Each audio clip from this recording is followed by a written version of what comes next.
अस्सलाम वालेकुम नाज़रीन, आप देख रहे हैं सीधी बात बीनर सलीम के साथ। परेशान हाल आवाम जब हर वक्त महंगाई की कवाली कर रही हो, जब परेशान हाल आवाम को हर वक्त ये पता चले कि किस तरह से आटा, दालें, चीनी, पेट्रोल उनकी दस्तरस से दूर होता चला जा रहा है, महंगा से महंगा होता चला जा रहा है, ऐसे में एक ऐसा क्लिप जो बज़ाहिर तो बिल्कुल नॉर्मल लगता है, जिसमें कोई कबाहत नहीं है, जिसमें कोई ऑब्जेक्शन नहीं है, वो वायरल हो जाता है।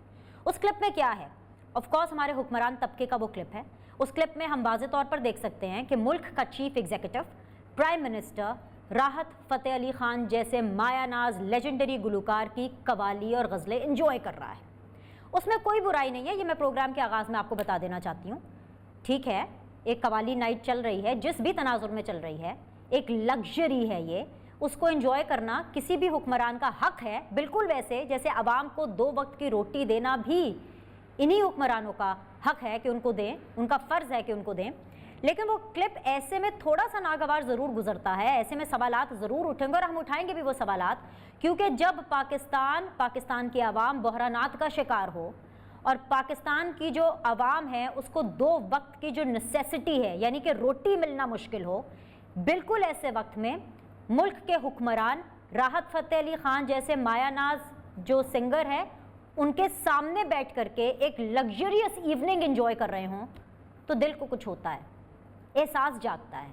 लेकिन शायद ये एहसास सिर्फ उन दिलों में होता है जिनके दिल में एहसास होता है कि हम तो यहाँ पर इस लग्जरी को एंजॉय कर रहे हैं, जबकि पाकिस्तान की लगभग 22 करोड़ आवाम इस लग्जरी से तो महरूम है ही है, लेकिन बेसिक नेसेसिटी ऑफ लाइफ से भी दूर है। एनीवेज, इस तरह के क्लिप्स नॉर्मली आते नहीं हैं, बड़ा उनको प्राइवेट रखा जाता है और एक बड़ा प्राइवेसी का गेम हमेशा ऑन होता है। पता नहीं क्लिप वैसे कैसे आ गया सामने, इसकी भी एक वैसे थ्योरी है, आगे चल के मैं बिल्कुल इसके बारे में भी बात करूंगी, इसको भी अनवील करने की कोशिश करूंगी कि शायद इस वजह से एक क्लिप सामने आ गया हो। लेकिन ये ऐसा पहली बार नहीं हुआ। आपको याद होगा 2018 में पाकिस्तान के जो प्रेसिडेंट है आरिफ अलवी साहब, उनको मुशायरे का बड़ा शौक जागा था। पता चला जब पूरी अकाउंट्स वगैरह चेक किए गए तो वो मुशायरा 36 लाख रुपए में पड़ा था पाकिस्तान के अवाम के ख़जाने से। It's a big whooping figure considering that कि पाकिस्तान की आवाम के पास खाने के लिए 2 वक्त की रोटी नहीं है, लाले पड़े हुए। एनीवेज जी, आज के पैनलिस्ट आपके सामने रखती हूँ जी। हसन खाबर साहब हैं, तर्जुमान है पंजाब हुकूमत के, वैसे तो बेसिकली उस्मान बुज़दार साहब को रिप्रेजेंट कर रहे हैं।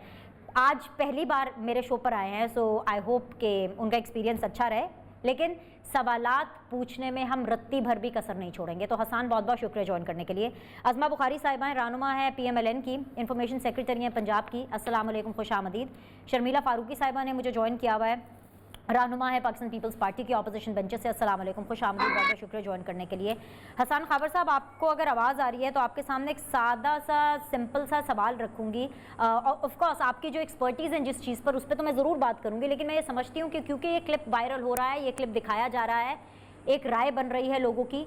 जिस तरीके से ये क्लिप मैं देख रही हूँ, जो एहसास ये क्लिप देखकर मेरे अंदर जागा है, मेरे दिल से जो आवाज़ आई है कि भाई वो हमारी आवाम जो कि अपने हुक्मरान को देखती है, तरसी हुई निगाहों से देखती है कि काश इनके दिल में रहम आ जाए और ये आवाम की ज़िंदगी में कोई राहत लेकर आए। क्या आपको भी आवाम की नेसेसिटी और हुक्मरान की लग्जरी का फ़र्क साफ नज़र आया इस क्लिप के बाद? अच्छा बीने, शुक्रिया। एक तो पहली बात यह है कि मैंने क्योंकि DSNG से ज्वाइन किया है तो मेरे तो ज़ाहिर है कि क्लिप नज़र नहीं आया। मैं गैस कर रहा हूँ, मैंने आपकी आवाज़ ज़रूर सुनी है और मैं गैस कर रहा हूँ कि ये क्लिप क्या है, लेकिन मैं सोच रहा था कि आपको ये क्लिप तो नज़र आ रहा है और ये आपने उसको बड़ा एक ज़बरदस्त क्लिप निकाल के आपने एक लाइट में फ्रेम किया है, लेकिन हमारे बाकी मेहमान बैठे हैं, मियाँ साहब लंदन बैठे हैं, इधर वो कहते हैं अवाम के एहतजाज में हम उनके साथ हैं, उनकी पार्टी वो उधर बैठे हैं। पीपल्स पार्टी के अंदर हर चीज़ की कीमत हमसे 600 रुपया ज़्यादा है, वहाँ पर जो हो रहा है वो भी नज़र नहीं आता। तो जो एक हुकूमत अगर काम कर ही रही है और आवाम के साथ खड़ी है तो उसमें आउट ऑफ कॉन्टेक्स्ट एक क्लिप, मैंने खैर देखा नहीं है, पर आउट ऑफ कॉन्टेक्स्ट एक क्लिप निकाल के ये कहना कि जी इस वक्त ये हो रहा है तो इस वक्त ये है, ये तो फिर आप कल को कहेंगे कि जी फ़लाने के आप जाके आपने ये क्यों किया, क्योंकि जी महंगाई है। इस आर्गूमेंट को तो कोई एंड नहीं है कि अगर महंगाई है तो दुनिया अपना काम करना रोक देगी, नहीं। बात यह है कि आपने ये देखना है कि जो आपके हुक्मरान हैं, अगर आवाम को महंगाई का सामना है तो वो उनके लिए कुछ कर रहे हैं कि नहीं कर रहे। और इसमें बताने वाली बात यह है कि वो तारीखी पैकेज एक लेके आए हैं आवाम को सस्ता खाना, आटा, घी, दालें देने के लिए, ये बात है। हाँ, अगर वो ना दे रहे हों फिर वो कोई शो देखें या ना देखें, डजेंट मैटर। फिर तो बात यह है कि भाई हुकूमत नहीं सुन रही। लेकिन अगर हुकूमत सुन रही है और हुकूमत आवाम के लिए काम कर रही है, तो मेरे ख्याल में कि ऐसे आउट ऑफ कॉन्टेक्स्ट एक क्लिप दिखा के उसको जोड़ना कि क्योंकि जो महंगाई है, तो ये मुझे लगता है कि थोड़ी सी ज़्यादती है। ठीक है। अच्छा हसन, मैंने ना आपको व्हाट्सएप कर दिया है ये क्लिप, आप देख भी लीजिएगा। मीनवाइल मैं बाकी दोनों पार्टिसिपेंट्स से इसके ऊपर पॉइंट ऑफ व्यू लेती हूँ। लेकिन एक चीज़ सर बसात एहतराम वो ये कि इस टाइम पर नवाज शरीफ हुक्मरान नहीं है। आप जितना चाहे मर्जी उन पर तनकीद करें, इस टाइम पर जो हुक्मरान है सर मैं उनसे सवाल पूछूंगी। और Hasan sahab, fortunately unfortunately you are representing the Punjab government, तो सर मैं तो आपसे सवाल पूछूंगी। आप क्लिप देखिए, मैं जरा अजमा की तरफ जा रही हूँ। अजमा एक सेकंड, जी जी मैं जी इसका जी एक बात सिर्फ कर दूं, इसमें जरूर करें। आप 100 दफ़ा सवाल पूछें, हम 100 दफ़ा आपको जवाब देंगे।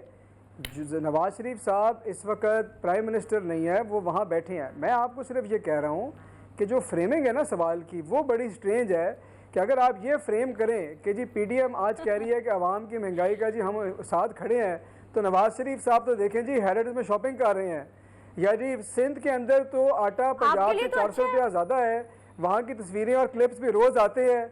तो ये बात ये तीनों दिखाए ना, अगर लेवल प्लेइंग फील्ड करनी है। अच्छा हसन, आप ये चाहते हैं कि नवाज शरीफ पाकिस्तान आए और आके लीड करें? मुश्किल हो जाएगी आपके लिए। आपको ये सिचुएशन सूट करती है नवाज शरीफ का लंदन रहना? मेरी जाती राय से ज़्यादा अहम है कानून, और अगर कानून जो कहता है कि उनको वापस आना चाहिए, तो आपके ख्याल में मैं गैर कानूनी राय दूं कि नहीं वो भागे रहें, आना नहीं चाहिए उनको? कानून क्या कहता है, आप कानून की रोशनी में देखें ना।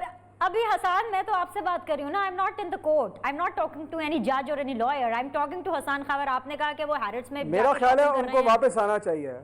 Alright, absolutely, okay, enjoy the clip. मेरा ख्याल है उनको वापस आना चाहिए, कानून का सामना करना चाहिए। अच्छा हसन, एंजॉय द क्लिप, आपको मजा आएगा। राहत को सुनने का, लाइव सुनने का मौका कभी कभी मिलता है, हम जैसों को तो बहुत कभी कभी मिलता है। अच्छा अजमा, आपको पता है क्लिप क्यों वायरल हुआ है?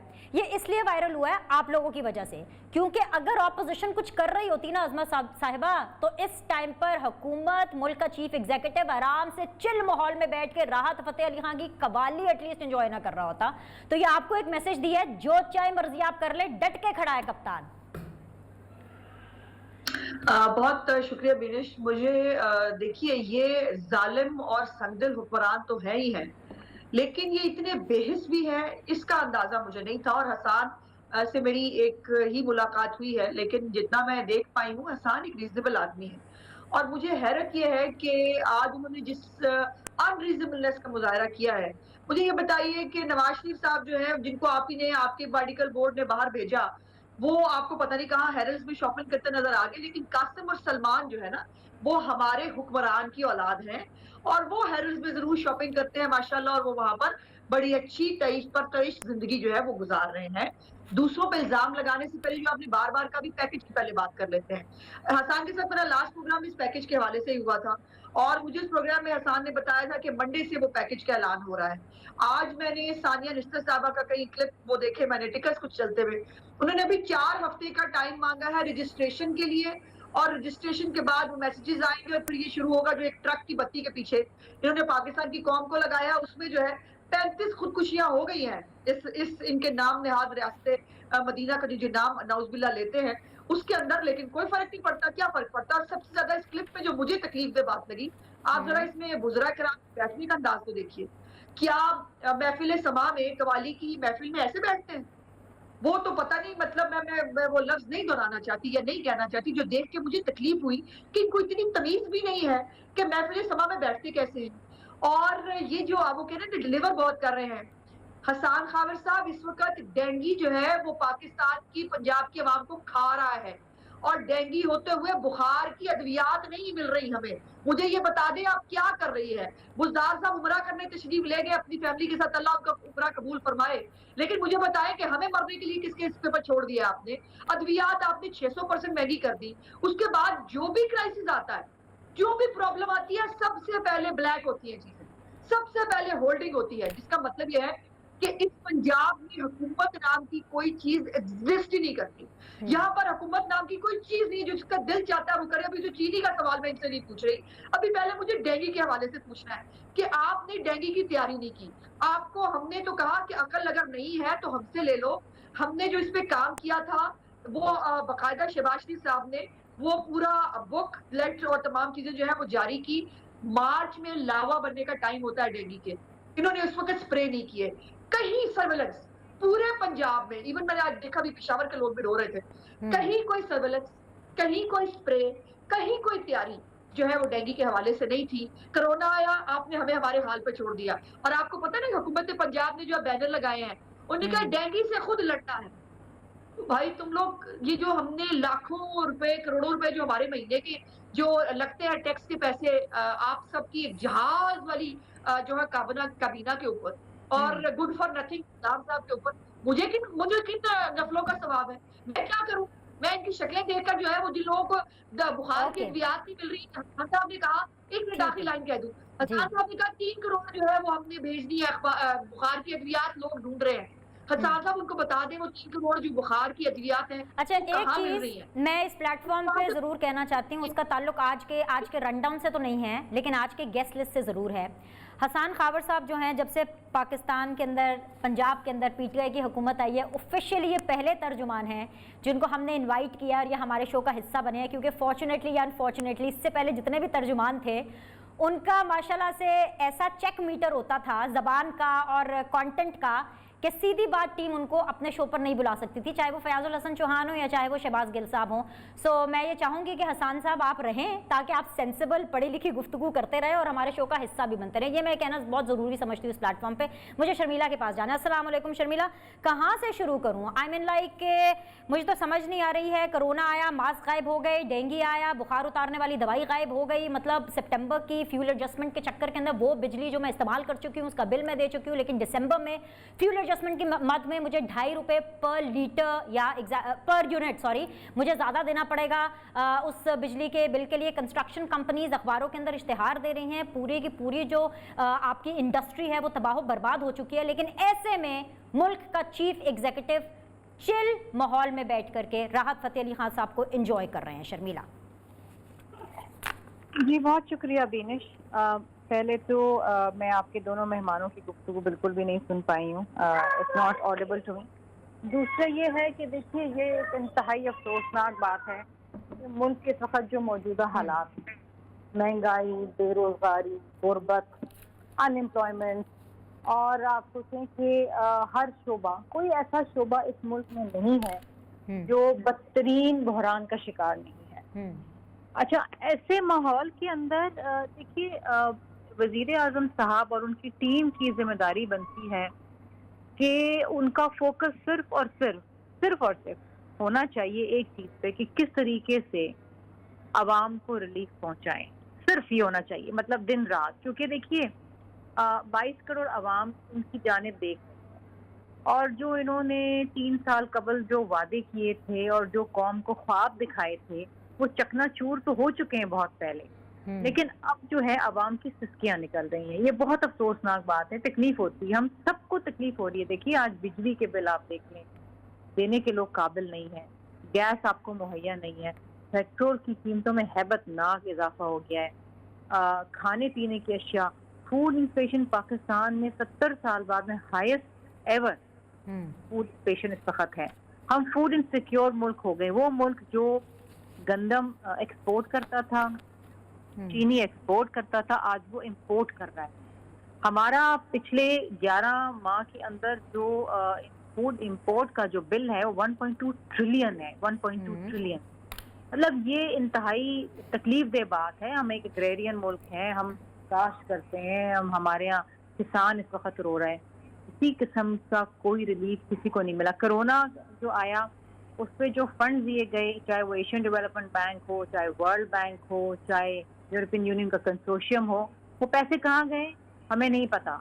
1.5 बिलियन रुपीस जो हैं वो इस वक्त गायब हैं। आपका ऑडिटर जनरल भी वो ढूंढ रहा है, लेकिन नहीं मिल रहा, कोई जवाबदेह नहीं है इस मुल्क के अंदर। ये बहुत अनफॉर्चुनेट बात है।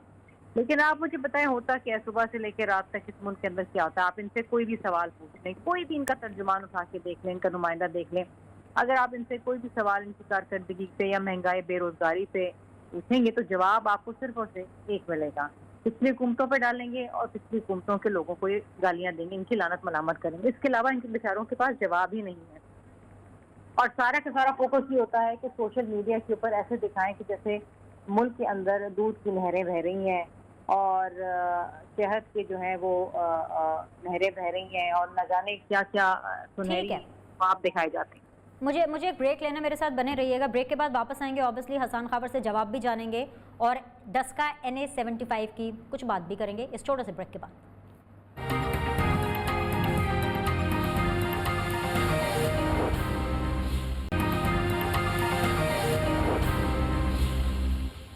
वेलकम बैक जी। हसान खाबर पाकिस्तान तहरीक इंसाफ से, अज़मा बुखारी PMLN से, शर्मिला फारूकी पाकिस्तान पीपल्स पार्टी से मेरे साथ बनी हुई है। हसान, ये जो दो रिपोर्ट्स आई हैं NA-75 डस्का के हवाले से, इस रिपोर्ट का एक एक इंकशाफ, ये दोनों रिपोर्ट्स का, उसके ऊपर अलग अलग प्रोग्राम्स हो सकते हैं, बल्कि सीरीज़ ऑफ प्रोग्राम्स हो सकते हैं। मतलब जब से ये रिपोर्ट मैं पढ़ रही हूँ, इसके नकात सामने आ रहे हैं, मतलब सर घूम रहा है कि एक DPO जो कि ज़िले का माई बाप होता है, वो किस तरीके से अपने गैर कानूनी आकाओं के आगे पपट बना हुआ है। अगर मैं बात करूँ DPO के घर की, अगर मैं बात करूँ as per the reports assistant commissioner के घर की, वो गैर कानूनी तौर पर इस्तेमाल हो रहे थे, फिरदौस आशिक अवान के हाथों गैर कानूनी तौर पर इस्तेमाल हो रहे थे, उस्मान डार साहब के हाथों गैर कानूनी इस्तेमाल हो रहे थे। हुकूमत पंजाब जो है वो मुर्द इल्ज़ाम ठहराई जा रही है इन रिपोर्ट्स के एतबार से। सो इससे बड़ी चार्जशीट आपको आपके बुज़दार साहब के खिलाफ और क्या चाहिए सर? अच्छा, एक तो बिनेश बात यह है कि मुझसे तो आपने सबसे पहले पिछला सवाल पूछा, फिर हमारी दोनों मुअज़्ज़ज़ मेहमान ख़वातीन जो है उनसे पूछा, उन्होंने इतनी बातें की, मुझे तो आप रिस्पॉन्ड करने का मौका तो दें। उसमें कई फैक्चुअली इनकरेक्ट बातें हैं, मैं ऑन रिकॉर्ड वो बात तो कर दूं, फिर इस पर डिस्कवरी पे आ जाते हैं। अच्छा, पहली बात यह है, शर्मिला साहिबा ने कहा कि मुल्क में 70 साल की बदतरीन महंगाई है।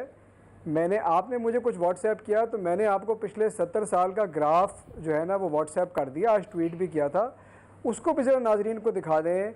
ये जो 3 साल का पीरियड है, ये 1950s 40 से लेके अब तक 11वां पीरियड है, 11वां हाईएस्ट। सारे पीरियड अल्लाह के फजल से हाईएस्ट इन्फ्लेशन के PPP के दौरे हुकूमत में गए हैं। वो ज़रा ग्राफ अगर डिस्प्ले कर दें, लोगों को भी सामने आ जाएगा। इत्तफाकन वो सारे के सारे पीपल्स पार्टी के दौर में गए हैं, पहली बात। दूसरी बात यह है कि 90s के अंदर तो ऑयल की प्राइस भी ऊपर नहीं थी, सारा म्यूज़िकल चेयर्स जो खेलते थे पीपल्स पार्टी नून वाले, और वो चलते थे, वो भी दिखा दे। तीसरी बात आपने ये की कि जी अच्छी खबर मुल्क के बहरान। मैं आपको 4-5 बातें ये बताना चाहता हूँ, ये भी लोगों को बता दें कि दुनिया के GDP की रिकवरी से ज़्यादा हमारी रिकवरी 5% पे हम वापस पहुँच रहे हैं।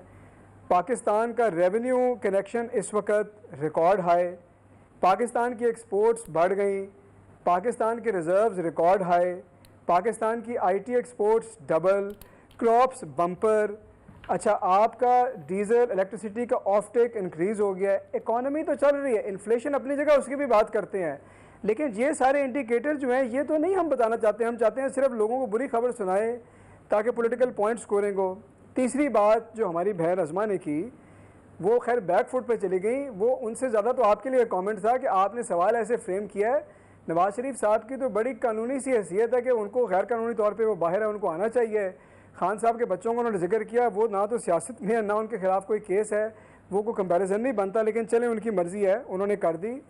एहसास के ऊपर जिस मुलाकात का हवाला दिया, हम एक प्रोग्राम में इकट्ठे थे, इन्होंने मुझसे पूछा और मेरा वो भी जवाब दिया। उन्होंने कहा कि जी एहसास प्रोग्राम तो किसी सर्वे की बेस पे नहीं हुआ, वो पूरा सर्वे का डेटा डॉक्टर सानिया निश्तर ने भी शेयर किया है, iPads के ऊपर सर्वे हुआ, उसका रजिस्ट्रेशन पोर्टल खुल गया, हर हाउस होल्ड का GPS डेटा हमारे पास मौजूद है। अब जब 13 करोड़ लोगों को सब्सिडी देनी है, अगर तो हमने विदाउट टारगेटिंग देनी होती तो एक दिन में दे देते। टाइम क्यों लग रहा है कि हम ट्रांसपेरेंट चल रहे हैं, हमने उसको ड्यू डिलिजेंस करके लेके चलना है ताकि उसमें लीकेजेस ना हो। अब कोरोना की बात आ गई, कोरोना की अब आप दुनिया एक कह रही है, इकोनॉमिस्ट के नॉर्मलसी इंडेक्स में पाकिस्तान टॉप पे है, दुनिया के सारे बड़े इदारे कह रहे हैं कि जी पाकिस्तान की स्ट्रेटजी कमाल है कोरोना को डील करने की। 100 साल में इंसिडेंट आया है, कहीं प्राइड भी ले लें। अगर पाकिस्तान तहरीक इंसाफ की बात नहीं लेना, अपने मुल्क में तो प्राइड ले लें कि आपका मुल्क किसी चीज़ में दुनिया में सबसे आगे निकला है, कोरोना की मैनेजमेंट में सबसे आगे निकला है। विदाउट एनी वैक्सीन प्रोडक्शन आपकी वैक्सीनेशन रेट्स कहाँ पे हैं? पंजाब इस वक्त 50% को भी क्रॉस कर गया है। इस चीज़ को अप्रिशिएट भी कर लें, फिर जहां आप क्रिटिसाइज़ करेंगे हम आपको डेटा से जवाब भी दे देंगे। तो इन बातों को भी सामने लाना बड़ा ज़रूरी है। अच्छा हसान साहब, मैं इसके ऊपर एक कमेंट ले लूं, फिर मैं आके डस्का के ऊपर एक मिनट अज़मा आपकी तरफ ही आ रही हूँ, फिर मैं आके ना डस्का यानी 75 के ऊपर सवाल छोड़ के जा रही हूँ, जो छोड़ा था उसके ऊपर मैं आपसे आके रिस्पॉन्ड लूंगी। अज़मा पहले इस चीज़ को क्लियर कर दें भाई कि मईशत बेहतरीन चल रही है, Hassan is telling all the facts and figures, आपके पास भी वो होंगे, लेकिन अगर इतनी अच्छी मईशत चल रही है तो फिर कंस्ट्रक्शन कंपनीज वाले जो हैं इतनी दुहाइयाँ क्यों दे रहे हैं, अखबारों के अंदर इश्तिहारात क्यों आ रहे हैं, तारीखी पैकेज, तारीखी रिलीफ पैकेज पाकिस्तान का मुल्क का चीफ एग्जीक्यूटिव क्यों दे रहा है? देखिए, पहले तो ये है कि मैंने कोई बाय द वे जिक्र नहीं किया, मैंने बिल्कुल बड़ा रेलेंटली जिक्र किया कि अगर वो हुक्मरान जो हमें 10% से ज्यादा महंगाई दे रहा है और जिसको फिर भी एहसास नहीं हो रहा, तो मैंने इसलिए कहा कि उनको भी अपने बच्चों को जो बाकी हेरल्स में शॉपिंग करते हैं उनको वापस लाना चाहिए, और कोई गैर कानूनी तौर पर नवाज शरीफ साहब नहीं गए हुए, उनको कानूनी तौर पर आपने और आपकी पूरी टीम ने जो है वो उनको बैरून मुल्क भेजा था। और वो ये जरूर है, आपकी बात दुरुस्त है कि पाकिस्तान के तमाम मसाइल का हल जो है वो सिर्फ नवाज शरीफ साहब के पास है, वो वापस आएंगे तो ही मसाइल का हल निकलेगा। और आप जैसे चोर डाकू जो है जिनको खुली छुट्टी मिली हुई है, उनका कोई जो है वो सफर आखिरत शुरू होगा। पहले तो बात ये, कोरोना की प्राइड में क्या लूं, जब मुझे ऑडिटर जनरल बताता है, आपका महकमा सेहत खुद बैठकर स्टैंडिंग कमेटी के अंदर बताता है कि हमसे आप फैक्ट्स फिगर्स मत पूछें क्योंकि उससे हमारी इमदाद बंद हो जाएगी। फिर मैं आपसे ये प्राइड लूं कि आपने जो अरबों रुपया हमारी जेबों से ज़कात और खैरात के तौर पर कोरोना चंदा इकट्ठा किया था, आप नेशनल असेंबली के अंदर, मैं भी रिकॉर्ड के साथ आपको बता रही हूँ सान साहब, नेशनल असेंबली के अंदर आपने सवाल के जवाब में कहा कि वो पैसे जो है वो हमारे पास मौजूद है, पता नहीं कहाँ गए। डैम फंड आपने इकट्ठा किया था, उस पे आपने पूरी कौम को डैम फूल बना दिया, लेकिन उस फंड का पता नहीं चला। इस पे प्राइड लूं मैं, या इस पे प्राइड लूं मैं कि आप जो है इस मुल्क को जब कोई प्रॉब्लम आई है, या वो आपकी या आपके माफिया के हाथों जो है वो हमें भुगतनी पड़ रही है। आपकी ये जो इतना खूबसूरत पाकिस्तान जो तरक्की कर रहा है, इसमें आप लोग अकेले क्यों रहते हैं? बाकी जो हम सब लोग हैं, हमें भी उस पाकिस्तान में ले जाए ना। जहां तक इनके फैक्ट्स एंड फिगर्स की बात है, आपको याद होना चाहिए कि कंस्ट्रक्शन का जो इंडस्ट्री है उसकी हमेशा इमरान खान साहब बहुत जिक्र किया करते थे, आपको याद है ना। वो कंस्ट्रक्शन कंपनी को भी कहते थे कि वो देखे ना, वो इतनी तरक्की कर रही है, उनका आपने इश्तिहार पढ़ लिया जिसको आप खुद भी कोट कर रही हैं, जिसमें वो कह रहे हैं कि ये झूठ बोल रहे हैं, हमारा बेड़ा गर्क हो गया है। जो आपने कॉस्ट जितनी बढ़ा दी है इस वक्त जो कंस्ट्रक्शन के मटीरियल की। चलिए अज़मा, वक्त कम है, बहुत बात। वो बम्पर क्रॉप है ना भाई, वो बम्पर क्रॉप हमें बम्पर थप्पड़ों की तरह ना मिले। वो बम्पर क्रॉप का मतलब एहसान साहब ये होता है कि आप जो है तलब और रसद जो है उसके बीच में तवाज़ुन पैदा करें, और अगर बम्पर क्रॉप है तो वो मुझे कम कीमत में मिलनी चाहिए। हो गया अज़मा, मुझे प्लीज डस्का का पॉइंट लेना, प्लीज मुझे अलाउ करें। Azma, I have to talk about Daska. Hasan sahab, एक सेकंड जी, मैं ये कह रहा हूँ, हसन साहब प्लीज मेरा सवाल सुनिए। पाकिस्तान में हम अकेले रहना चाहते हैं, मेरे पास वक्त बहुत हम अकेले नहीं रहना चाहते। इनको लंदन पसंद है, पाकिस्तान आए तो सही, हम तो कहते हैं पाकिस्तान आए, हम हमारे साथ रहें। इनको पसंद ही लंदन इतना ज्यादा, अब क्या करें हम? नहीं, आप सारे घूरों वाले टीकों वाले पाकिस्तान में रहते हैं, हम ओरिजिनल पाकिस्तान में रहते हैं। हमारा भी अच्छा, ओके गाइस, ओके, चले, हो गया। प्लीज मुझे थोड़ी सी स्पेस बना देते, मुझे सवाल का जवाब चाहिए डस्का से रिलेटेड। हसन, मैंने मान लिया बहुत अच्छी मईशत चल रही है, पाकिस्तान जो है वो उसके अंदर दूध और शहद की नहरें बह रही हैं। मेरे तो आपने जो फैक्ट्स एंड फिगर्स दिए, खुशी से आंखों में आंसू आ गए।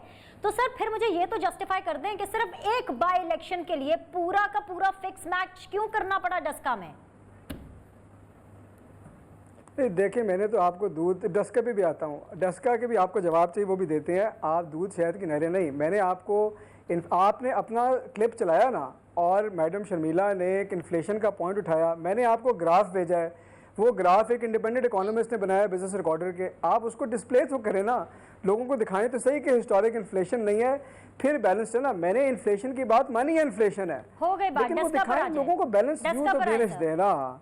लेकिन आप वो नहीं दिखाना चाहती ग्राफ लोगों को। सर जो हसन, जो महंगाई अवाम भुगत रही है ना, अब वो उसका फैसला करेंगे, मेरे कहने से क्या होगा? मैं तो कह रही हूँ आपने जो बोला बिल्कुल ठीक बोला, मईशत एकदम बिल्कुल ठीक जा रही है, लेकिन अवाम को दो वक्त की रोटी मिल रही है नहीं मिल रही, सर ये तो अवाम ही डिसाइड करेगी ना, लेकिन ये अवाम को फैसला करने दे। सर आपने बोला आपकी चीज अनइंटरप्टेड ऑन एयर गई, मैंने उसको रिपीट किया, यस सर। मैं ये कह रहा हूँ कि आपके प्रोग्राम में कहा ना कि जी हिस्टोरिक इन्फ्लेशन है, मैंने तो आपको एक डेटा, एक ग्राफ भेजा, मैं तो सिर्फ कह रहा हूँ कि वो भी दिखा दें, लोगों को फैसला करने दें कि ये वाकई हिस्टोरिक इन्फ्लेशन है कि नहीं। मेरी तो दरख्वास्त है, मर्जी आपकी है, प्रोग्राम आपका है, चैनल आपका है, मैं तो दरख्वास्त कर सकता हूँ। बुज़दार सरकार के ऊपर बहुत भारी, बहुत बड़ा इल्जाम आ रहा है जी। अच्छा देखिए, आप पहले तो आपको ये पता है कि डीओ और आरओ के ख़िलाफ़ सबसे पहले दरख्वास्त तो हमारे लोगों ने दी थी इलेक्शन कमीशन को, और हम कहते रहे कि भाई ये बायस्ड है, नून के हक़ में है, इनको चेंज करो। अली हसन मल्ली साहब ने भी कहा है, उस वक्त हमारी बात सुनी नहीं। अब जब इलेक्शन नहीं मैनेज हुआ और पीटीआई की जीत इनको नहीं समझ आई, इन्होंने अपनी मर्जी की एक इंक्वायरी रिपोर्ट करा दी। कौन सी अच्छा, जीत? अब वो इंक्वायरी रिपोर्ट मैंने कल आप पढ़ी हारे है। नहीं हुए सर? मैं आपको जो ये किस इंक्वायरी हल्के की रिपोर्ट बात है- हो रही है? नहीं, ये बात हो रही है पहले वाले की, जब वो कैंसिल किया, जिसके ऊपर उन्होंने बाद में री इलेक्शन कराया। मैं तो उसकी बात कर रहा हूँ, अच्छा सुप्रीम अच्छा। कोर्ट उसी की रिपोर्ट की आप बात कर। आप किस रिपोर्ट की बात? गॉड, मुझे उनकी आवाज़ सही आ नहीं रही, अगर वो रिपीट नहीं कर नहीं, आप दें जरा। कंटिन्यू करें, हसन कंटिन्यू करें। I have to go for a break, please अच्छा फिनिश अप योर अच्छा, आर्गुमेंट। अब वो अज़मा मैं आती हूँ आपके पास। अच्छा, वो मुझे पहले इंक्वायरी शर्मिला के पास रिपोर्ट, जाना है जी। वो ज़रा अच्छा, वो ज़रा ना मेरी दरख्वास्त है कि वो इंक्वायरी रिपोर्ट पढ़ें। वो इंक्वायरी रिपोर्ट अपनी मर्ज़ी की लिखवा के भी आधे से ज़्यादा बातें तो इलेक्शन कमीशन के बारे में कि इसको चेंज करें, उसको चेंज करें। उसके बाद वो इतने मज़ेदार उसके अंदर कमेंट्स हैं। एक साहब के बारे में लिखा है कि जी, मेरे पास सारे नाम भी अभी आपको पढ़ देता हूँ कि जी उनके ऊपर एलिगेशंस लगाई गई, लेकिन वो उनको गलत नहीं प्रूफ कर सके, यानी बर्डन ऑफ प्रूफ उन पर डाल दिया। कहीं कहा कि जी ये 4 लोग थे, इन्होंने भी इनकार किया, इन्होंने भी इनकार किया, ये तो झूठ बोल रहे हैं, इनके खिलाफ कार्रवाई करें। एक बंदा ऐसा या 2 ऐसे हैं जिन्होंने हमारे साइड की बात की है, इनको जो है एग्जोनरेट कर दें। अच्छा, दूसरा ये है। तीसरा ये है कि क्रिमिनल प्रोसीडिंग 2-3 लोगों के खिलाफ हैं, किसी ने इलीगल सिम यूज़ किया है, किसी ने ये किया है। ये क्या इंक्वायरी रिपोर्ट है? उसको ज़रा जब खोल के लोग पढ़ेंगे, अभी तो जज्बाती इस पर प्रोग्राम चल रहे हैं ना, तो जब लोगों ने पढ़ना शुरू करना है तो लोगों को समझ आएगी कि इसमें क्या बायस है, ये क्या बातें हैं। हमारा इस पे असूल ठीक बड़ा है, आप क्लियर है। मुस्तरद कर रहे हैं। अगर मुझे ब्रेक कोई लेनी है। शख्स- ऑल राइट गाइस, मुझे एक ब्रेक लेनी है। I want to listen to Sharmila Farooqui exclusively and extensively इस ब्रेक के बाद, क्योंकि वो काफ़ी देर से खामोश हैं। मुझे पाकिस्तान पीपल्स पार्टी का पॉइंट ऑफ व्यू चाहिए। इस ब्रेक के बाद वापस आते हैं।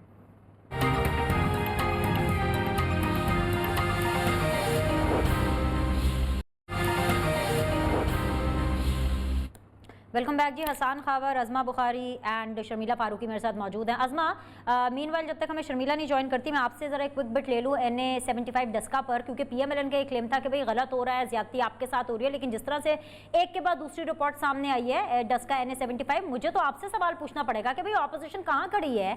सोशल मीडिया के ऊपर एक ट्रेंड चल रहा है, चीफ जस्टिस ऑफ पाकिस्तान की तरफ देखा जा रहा है ऑपोजिशन की तरफ से कि प्लीज़ किसी तरह अज खुद नोटिस ले। मतलब क्या मैं आपसे पूछने की जुर्रत कर सकती हूँ अज़मा कि क्या PMLN इतनी होम्योपैथिक जमात हो गई है कि उसको चीफ जस्टिस ऑफ पाकिस्तान से, सोशल मीडिया से इस तरह की बैसाखियों की जरूरत पड़ेगी? आपको अपनी पावर के ऊपर, अपनी पार्टी के ऊपर ट्रस्ट नहीं है? नहीं, देखिए कानूनी मामलात अदालतों में ही हल होते हैं ना वो, और ये कोई जमात की बात नहीं है। ये एक आम आदमी की आवाज है कि अगर अदलिया जो है वो रद्दी के कागजों के ऊपर जो है एक 3 दफा के इलेक्टेड प्राइम मिनिस्टर को जो है वो बेटे से तनख्वाह, ख्याली तनख्वाह ना लेने पर अगर निकाल सकती है, और अगर वही 4 हल्के जिसके लिए इमरान खान साहब ने 126 दिन का धरना दिया था, वो 4 हल्के आज भी पाकिस्तान मुस्लिम लीग नून के पास है बाय द वे, वो 4 हल्कों में तो कुछ नहीं निकला था। उसमें तो कहा जुडिशल कमीशन बना और कहा कोई मुनज़्ज़म धांधली नहीं है, लेकिन इस एक ही हल्के में 4 चोर जो है वो निकले हैं, जिसमें इमरान खान साहब और उस्मान बुज़दार, फरदौस आशिक अमान साहब और उस्मान डार साहब शामिल हैं। अब वो मुझे कह रहे हैं, अभी हसन की बड़ी अजीब सी बात है कि वो देखे ना, आप पढ़ेंगे, अभी सिर्फ प्रोग्राम हो रहे हैं। हसन साहब 3 बातों का जवाब दे दीजिए। पहला सवाल मेरा ये है कि जो DC और AC थे, क्या वो चचेरे भाई हैं जो मल्ली साहब के, कि वो उनकी मोहब्बत में जो है दीवाने हुए चले जा रहे थे? क्या जो DPO है जिसके डस्का के थाने के बाहर भी PTI की फ्लैक्स लगाई हुई थी, और उस्मान डार साहब ने 17 फरवरी को एक मीटिंग जो है उनके साथ की और कहा कि पोलिंग स्लो डाउन रखनी है और 4 बजे तक पोलिंग खत्म हो जानी चाहिए, और जो टाइगर फोर्स के गुंडे करें उनको करने की इजाजत मिलनी चाहिए? और सवाल नंबर 3 कि आपने जो प्रिजाइडिंग अफसर जो है वो अगवा हुए, आखिर वो एक ही जगह से मिले, और वो जो है उनकी जो जितनी भी वो धुंध के अंदर जो गायब हो गए थे, जो वो थे, उनकी जो लोकेशन ट्रेस की गई। मैंने तो पहले दिन ही आके बता दिया था कि फरदौस बाजी उनको लेके बैठी है और उन्होंने ये हरकत की है। अब इसके ऊपर हमारे पे आप डाल के फारिग हो जाएंगे। By the way, supreme court of Pakistan ने री इलेक्शन का हुक्म दिया था, सिर्फ इलेक्शन कमीशन ने नहीं। और जब इतनी सारी धांधली और इतने सारे सबूत जब सामने आ जाएंगे तो आप बेशक अपनी रिपोर्ट को जो है वो सुबह की शाम पढ़े, शाम की चाय के साथ पढ़े, रात को सोते से पहले जो है वो वजीफे की तरह पढ़े, रिपोर्ट एक ही है। और 2 रिपोर्ट्स आई और दोनों के अंदर जो है वो पंजाब हुकूमत ने अपना पूरा इन्फ्लुएंस इस्तेमाल किया, इसलिए बिकॉज इस इलेक्शन से पहले ये 7 बाय इलेक्शन हार चुके थे और 7 बाय इलेक्शन हारने का जो एक तकलीफ और डिप्रेशन था वो इनसे बर्दाश्त नहीं हो रहा था। और बाय द वे एक कुर्रम एजेंसी से जो एक ही बाय इलेक्शन जीती है पीटीआई कुर्रम एजेंसी से, उसके बारे में भी इलेक्शन कमिश्नर ने रिपोर्ट दे दी थी कि पोस्टल बैलेट के अंदर इन्होंने धांधली की है, इन्होंने फ्रॉड किया और फ्रॉड करके वो सीट जीती है। तो ये पुराने फ्रॉडी हैं जो आरटीएस बंद करके 2018 में आ सकते हैं, वो अपनी हुकूमत में जो है वो ये नहीं करेंगे। वो सेनेट के इलेक्शन में जो है वो कैमरे नहीं लगाएंगे, वो सेनेट के इलेक्शन में मेंबर्स जब खड़े होंगे तो कुछ और कहेंगे, पर्दे के पीछे जाके इनके हक में वोट नहीं डालेंगे और ये हमें बताएंगे कि इंतखाबी इस्लाहात कैसे होती है और ये हमें बताएंगे कि मुल्क में जो है वो फ्री एंड फेयर इलेक्शन कैसे होगा। तो मतलब इससे बड़ा तो कोई लतीफा पाकिस्तान की क्या दुनिया की सदी में कोई जो है नहीं हो सकता जो ये हो रहा है। जी हसन खाबर साहब, लतीफ़े क्यों सुना रही है आपकी हुकूमत ऑपोजिशन को? ज़रा रिस्पॉन्ड कीजिए तीनों सवालों को जो अज़मा ने आपके सामने रखे हैं। जी अच्छा, लतीफ़ा तो वो खैर मुझे तो वो रिपोर्ट 133 पेज की और वो दूसरी लतीफ़ा लगी, बड़ा तवील लतीफ़ा था। अच्छा, आप ये देखें कि अज़मा बुखारी साहिबा के भी सवाल मेरे से हैं, इसका मतलब ये है कि इनको भी सवालों के जवाब नहीं मिले इंक्वायरी से। तो इंक्वायरी का क्या फ़ायदा हुआ? इंक्वायरी के अंदर कोई 30-35 बंदों के बारे में लिखा है कि जी इसका फ़ैसले के लिए भी इसको देखना पड़ेगा, इसको इंक्वायरी करनी पड़ेगी, उसकी भी इंक्वायरी करनी पड़ेगी। उसमें हुआ ये है कि जिस बंदे ने, तो ज़्यादातर लोगों ने तो इनके काम की बात नहीं की, उसके बारे में लिख दिया कि ये लगता है झूठ बोल रहा है। एक साहब के बारे में लिखा कि वो पीछे से कोई बंदा 5,000 का जिक्र कर रहा था तो लगता है कि पैसे लेके काम किया है। और 1-2 लोग जिन्होंने कोई इनके मतलब का बयान दे दिया, इन्होंने कहा कि जी इनको एग्जॉनरेट कर दें। तो ये किस किस्म की रिपोर्ट की बात कर रही है? मैंने तो आपको खुद बताया है कि हमने तो खुद इलेक्शन कमीशन को कहा कि भाई आप 2 लोगों को चेंज करें, ये मुस्लिम नून के साथ मिले हैं, उन्होंने उसको चेंज नहीं किया। तीसरी बात इसके अंदर ये है कि वो लोग जिनको आपने क्रॉस इन्वेस्टिगेशन का मौका नहीं दिया, आपने बर्डन ऑफ प्रूफ भी उन पे डाल दिया कि भाई तुम पे ये इल्ज़ाम है, तुम साबित करो गलत है। उसने कहा भाई आप साबित करें, मेरा इससे क्या ताल्लुक है?